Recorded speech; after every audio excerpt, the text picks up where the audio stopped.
Hi everyone, we're going to get started now. Thanks for signing up to this quick bite on strategic publishing. I'm Dana Slavin from the library, and we have Vindhya Hettage from the research portfolio and Sarah Graham also from the library. And today we're going to talk to you about taking an evidence-based approach to publishing for impact.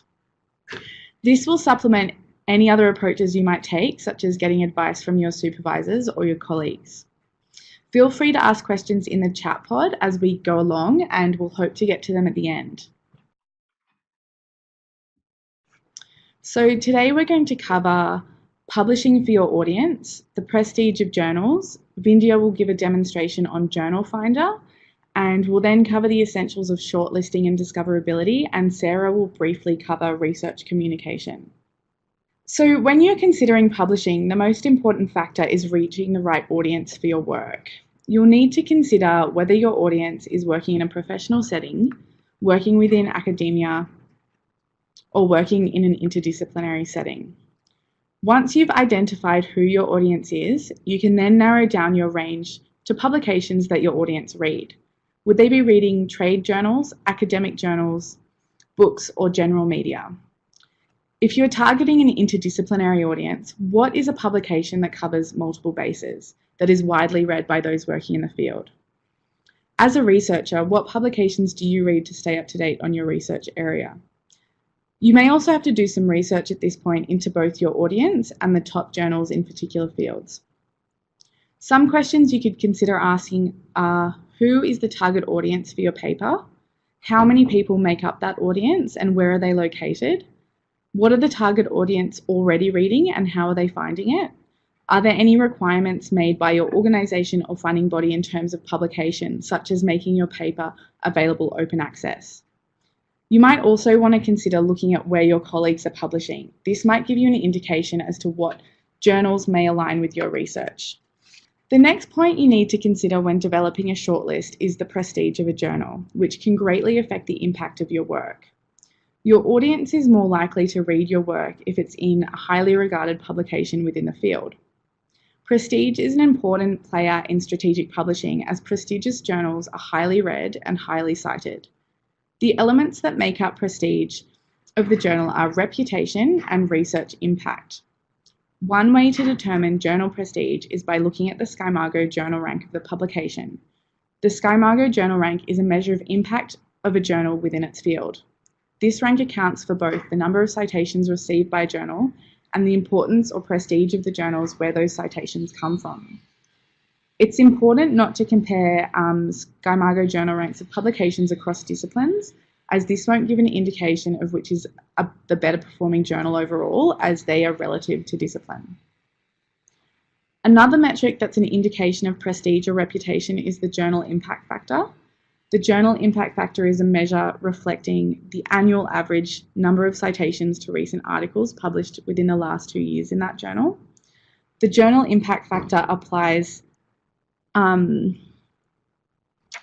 only journals which are indexed in the Web of Science core collection. So if you're not publishing in these journals, then it won't be relevant to you. Using metrics is a good way of going beyond word of mouth reputation. However, if you're going to use journal metrics to assess the prestige of a publication, do note that all metrics have their limitations, and you can read more about journal metrics on our Research Impact Subject Guide, and a link to this resource is in the slide displayed, but we'll also put it in the chat pod. You can also talk to your collaborators or colleagues about the reputation of journals. This might give you an indication of the elements of prestige which are not quantifiable by journal rankings, such as first-hand experience of editorial process, and publishing within prestigious journals likely means that poor practices are avoided, such as dodgy editorial or unsolicited offers to publish. So now we're going to hand over to Vindhya, who's going to give a demonstration of Journal Finder, which is a great tool for taking an evidence-based approach. Okay, thanks, Dana. Okay, so let me just pop up the spreadsheet that we'll be looking at today. Okay, so the Journal Finder is a tool that the Research Office has put together to assist researchers in making a more informed decision about where to publish. So it pulls journal information from a variety of sources into one spreadsheet that can be filtered. And you can find information on journals such as the SJR, the number of publications that the university has published in that journal, various subject categorizations, the article processing costs where they're available, and many more different pieces of information. So to demo the tool, I'm going to take you through a pretty simple scenario. So when you go to the Journal Finder page to download it, you're going to first get you're going to see two links. The version I'm going to show you today is the Journal Finder version that has MS 2010. So this is the version that's going to work on Macs, and it's going to work on any Excel versions prior to 2013. So the other version that is the 2013 version, the only difference is that it has an extra tab down here with a couple of other filters, but that's the only difference. So today we're going to just look at the 2010 version. So the scenario that we're going to go through, let's say a HDR student studying in civil engineering has completed some research, or is going to be completing the research shortly, meets with their supervisor who asks them to investigate some appropriate impactful journals for where to publish their research in. Maybe the supervisor has provided them with a short list of journals and has asked the student to investigate a few others. So the student may not be familiar with what actually makes an impactful journal. So that's why you can use the Journal Finder to answer this sort of question. So when you open the spreadsheet, it can seem a little bit overwhelming. So I'm just going to take you through it to begin with. So the disclaimer is the first tab. You can read through that in your own time. The second tab is where you'll find all of the information on each journal. And the third tab is just the glossary. So I recommend you read through the glossary to familiarize yourself with the different columns and what each column means. They're also color-coded by the general category of information. So you can see here that the purple columns will give you basically the disciplines of that journal based on different types of subject categorizations.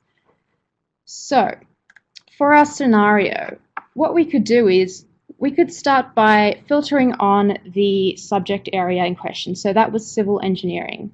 So you could go to the ASJC column, which is one of the ways of categorizing journals into a subject. And you can just search for civil engineering.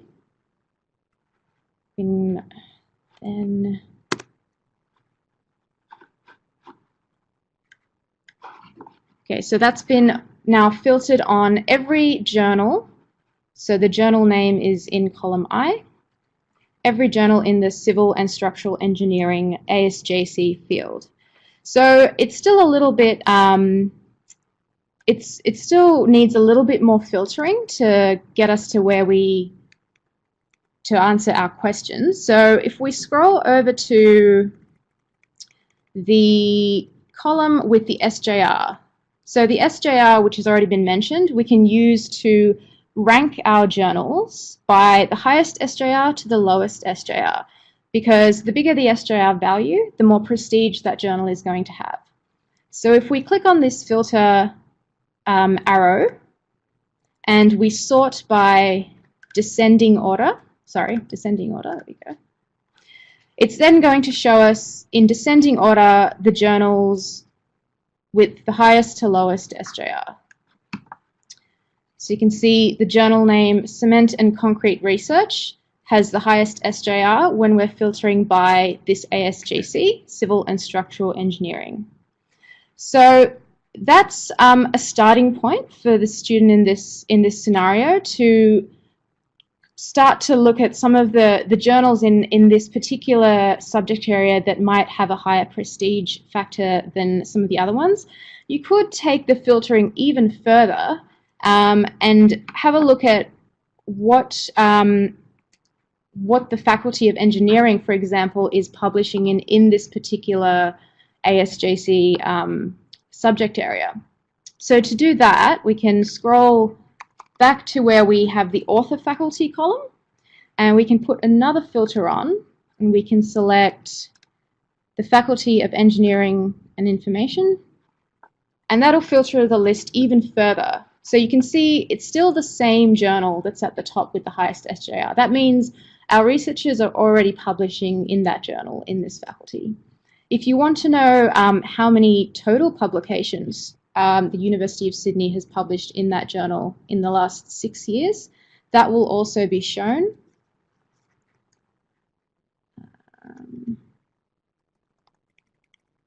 There it is, total publications. So we've just got one in this journal in the last 6 years. So there's a lot of information that you can get from this. If you want to clear the filters completely and just search for a journal name, you can go up to the spreadsheet at the top, clear the filters, and that will clear everything, every filter you've put on. If you have a journal name in mind, like this student may have a journal on the shortlist they want to look up, you can click the filter in the journal name column, type in the name of the journal. Let's say it's something to do with construction.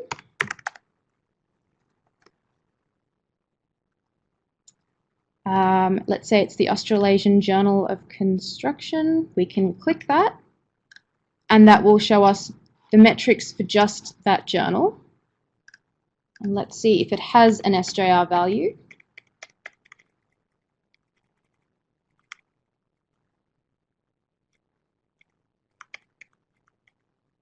So this journal doesn't actually have an SJR value. It actually has very little information in there, which basically means that it's probably not a very prestigious journal by the SJR, but that's just something to keep in mind when you're using Journal Finder. Not every journal is going to have data in every column. It has a few bits of information there about the color of the archival policy, the country with the most publications, and these are pulled from external websites. So you can find some information, but it may not have everything. So if you're following this sort of search to answer this sort of question, you could basically look up the journals you need, write the SJR down, compare the SJR, and then that will better inform you in terms of which journals have the highest prestige factors. Yeah, so I'm going to throw back to Dana to continue. Okay, thank you.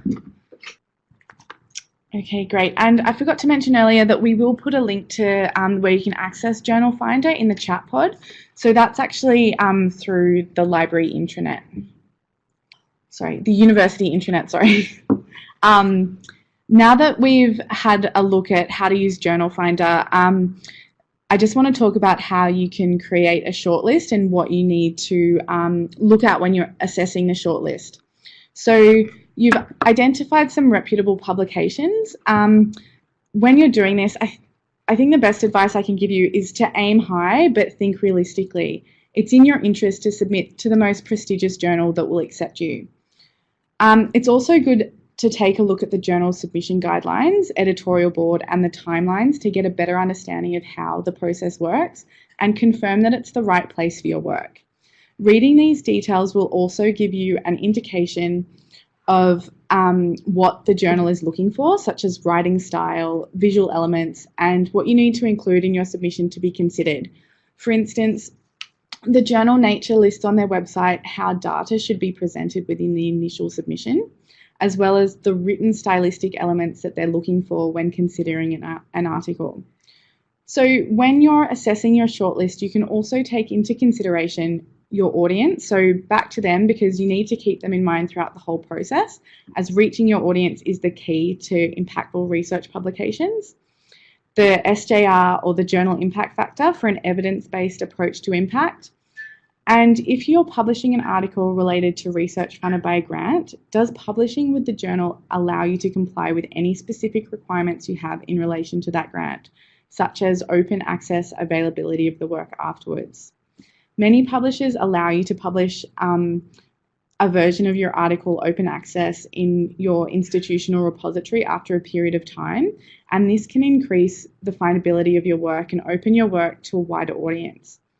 If you're not sure whether you have the rights to publish your article or a version of your article in open access, you can check the publishing agreement or use a tool called Sherpa Romeo to check this. So they have all the publisher copyright policies listed on their website. Another important part of strategic publishing is discoverability, as research that is hard to access is essentially low impact. There are a few factors that can affect the discoverability of your work. To ensure that your audience is able to find your work, there are some key steps you can take. So firstly, you must make sure that you're publishing with a journal that attributes a DOI. Some journals still publish without this, and not having one means that your work is basically invisible and won't be easily tracked by metrics tools such as Altmetric and Scopus. Another important tip is don't forget to set up an ORCID and add your publication to your profile once you've published. An ORCID is a persistent digital identifier that's unique to you, meaning that if you use an ORCID, all the articles and data that you've published or grants that you've submitted can be easily identified as yours. As ORCID easily groups all of your outputs, it can assist in getting more accurate readings of citations and research impact across different platforms. And this is helpful in the long term for writing grants or promotion applications and for using online benchmarking tools such as SciVal. Once you've signed the agreement and you're going through the publishing process, there are a few steps you can take to increase the findability of your paper.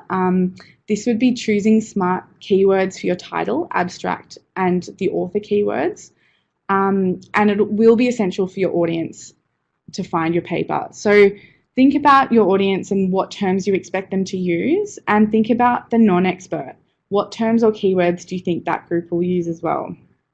For more specific tips on writing titles and abstracts and selecting keywords for discoverability, you can listen to last week's Quick Bite on ensuring your audience finds your paper, which will be available on our YouTube channel very soon, and we've posted the link in the chat box as well. My next tip is to make sure that you're getting credit for your research. And this is done by listing your primary affiliation as the University of Sydney. I'm going to show you two examples, and you'll see the correct example at the top where they've listed the University of Sydney first, and you'll see an example that wouldn't have been linked to a research profile at the bottom. So the reason for this is databases like Scopus or Web of Science that track citations rely on bylines on papers to indicate which institution a researcher is affiliated with. And if the affiliation given is incorrect, it can result in a researcher having multiple researcher profiles within these databases. Therefore, accurate citations and metrics can be really hard to track. In addition, global rankings often use data from these citation databases. So if a paper isn't correctly affiliated to the University of Sydney, then that publication's metrics won't contribute towards university rankings. I'm going to hand you over to Sarah now to talk a little bit about research communication.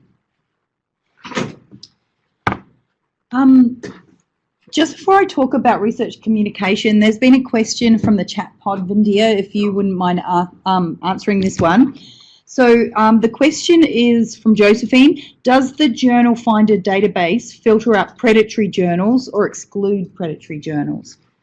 Okay, so we haven't excluded predatory journals, only because in some cases it's a little bit questionable whether the journal is predatory or not, or whether the publisher is predatory or not. For example, there are some predatory journals on one of the famous Beale's list of predatory journals, which are actually still on other lists, such as the ERA journal list, which is it's not a list that we really consider to be predatory at all. The ERA is a national research exercise. So that's why we haven't limited the journal finder in that instance. So what I recommend is when you shortlist your journals using Journal Finder, you can always do an extra search on Google just to see if this journal is flagged as predatory and the reasons why as well. So that's my recommendation. Okay, great, Vindia. That's really helpful. The other thing I would say about Journal Finder that's really fantastic is that because it's a database of all journals that University of Sydney researchers have published in, it has very good coverage of lots of different types of disciplines. There are lots of databases that track metrics and that are heavily skewed towards the sciences and the STEM areas of research, whereas Journal Finder has excellent coverage of other disciplines such as the humanities and social sciences. So that's another really strong reason to use Journal Finder as part of your shortlisting process. I just wanted to talk a little bit and zoom out a little bit and talk about the fact that that strategic publishing is one part of research communication. So here's a little graph just to show a timeline of how long you'll be thinking about your research throughout the life cycle of your research project, and also the associated complaining to loved ones and strangers at times. And also then when you're actually doing your research, that's another subset of that process. And then often people think of the writing up and the publishing part as the sort of bit that happens at the end. However, I want to encourage you to start to think about research communication as something that should be happening from throughout the research process. You should start thinking about how you're going to communicate about your research while you're doing the research. So part of that outreach strategy might include sharing aspects of your work online, and there are various forums to do that. Some of this depends on which discipline you're in. For example, in the sciences, ResearchGate is a popular place to connect with other researchers and share information about your research. Academia.edu is another place that people sometimes use to share and talk about their research. And I would also encourage you to think about LinkedIn as a tool that can be used both for sharing information about your research and also having the potential to connect you to different research partners. This might be something that you will be thinking about further down the track as you advance in your career, but working with industry and community partners is of increasing importance to research in Australia, and LinkedIn is a fabulous way of sharing information about your work and connecting with others that may have connections to your work. Some other options might include sharing information about your work online and social media. This is a really great way to kind of develop a persona online and share and get involved in kind of discussions about about your work. And our previous Quick Bites talk last week was about social media, so I would encourage you to view that, because it was it was 2 weeks ago that Quick Bites talk was on social media. We had a really interesting discussion about how to build a social media profile, and the researcher that was at that talk also was involved in blogging about his work. So social media was part of a wider strategy for communicating about his work. The other thing is to think about the return to the question of audience. So there is work that you publish to have academic impact, and so that will be academic journals within your discipline, and then there's work that you might publish to reach the audience that you're wanting to reach. So if you're wanting your work to have influence on practitioners, that might include practitioner-based publications as well. So these are just some various options for increasing the reach of your research. by thinking about publishing in different places. I'll just turn now to the chat pod to see what questions have come in. Okay, I see Christina's posted a link to Beale's list of predatory journals. That's a somewhat out-of-date link now. If you have any questions about predatory journals, that's a good place to start, but it's not an exhaustive list of predatory journals. There is no exhaustive complete list of predatory journals because there's some grey areas, as Vindy has indicated. But the key things that I would be on the lookout for are whether you're being asked to pay to publish in that journal, being a key criteria to look at as an element for predatory behaviour in publishing. Okay, do we have any other questions that people have? Don't be shy. This is your opportunity to ask any questions about journal publishing. Does anyone have any questions about any of the other places that you could? Okay, we've got a question here. Do you have any opinions or experiences with Jane? Are you familiar with? I recall using Jane a number of years ago. Do you know about it, Dana? Yeah, you type in your subject area and it brings up a list of possible publications that might suit your subject area. Okay, so sorry, that happened off camera, but that was Dana saying that Jane is a database for searching by subject, and it brings up a list of journals that might suit your subject area. Now, there are a variety of tools like this, and a lot of the publishers produce them. For example, Elsevier have a tool called Journal Finder, and you can actually cut and paste an abstract into Journal Finder, and it will identify Elsevier publications that you could submit your article to. They all have biases and they all work in different ways, so just be aware of the tool and whether, you know, what its limitations might be. So with the Elsevier product, it's only going to tell you about Elsevier journals was one limitation. So one advantage of using Journal Finder is that it covers all disciplinary areas and it covers a lot of different publishers as well. The other thing that you can do is to search in your research database of choice by subject to identify which journals publish in the subject areas that you're working on, just as a place to kind of get a short list of maybe 5 to 10 journals that publish on the subject, and then coming to Journal Finder to get those metrics about prestige that will help inform your decision making about which journals to target first.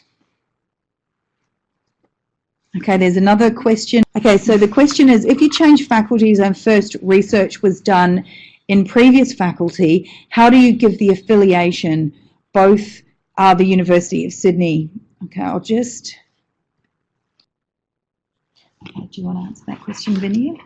So I think the bottom line is that in order for the external citation databases such as Scopus to pick up the correct affiliation, we recommend you always put the University of Sydney first, followed by whatever faculty. Now, in terms of which faculty to put it under, I'm not sure if I'm the best person to give the advice on that, but I assume it would be where the research was conducted. But as long as the University of Sydney is first, it will make it easier for the citation databases to pick up that affiliation and point that publication to not only the University of Sydney, but also your author profile on that particular database. If it's done like in the second example there, what's going to happen is it might actually create a new profile linking your affiliation to Combustion Research Group or something like that instead of the University of Sydney. So that's why we always recommend that the University of Sydney comes first. So that may not be so much of an issue when you haven't published a lot of papers, but as your publishing outputs increase, that'll become increasingly important to make sure that all of your work is credited to the one profile and that you don't have multiple profiles in the systems.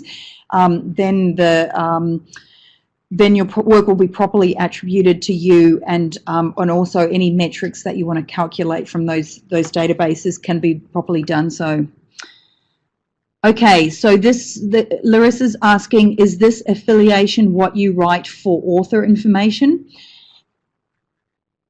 So when you submit, when your article has gone through the peer review process and it's been accepted for publication, then you will be sent a form to fill out information about it, and that's when it's critical to put the correct information into the form that you've been supplied. Now, I'll just explain just briefly some background around that. What you put into the form will turn into metadata that's connected to the journal article, and then that metadata is what gets indexed by journals. Sorry, very librarian speak here, but so it's the form when you submit the paper for publication that's crucially important. So if it says author information, it will probably say institution or institutional affiliation in the form, but each publisher has their own type of form for this, so it may look slightly differently. Okay, we'll just see if there's any other questions, or are we nearing the end? Okay, we've passed here, so time to wrap up. Thanks everybody for your questions. You will be able to view this webinar after it's been made available on YouTube. We'll also be sharing it on our social media channels. Thank you for coming along.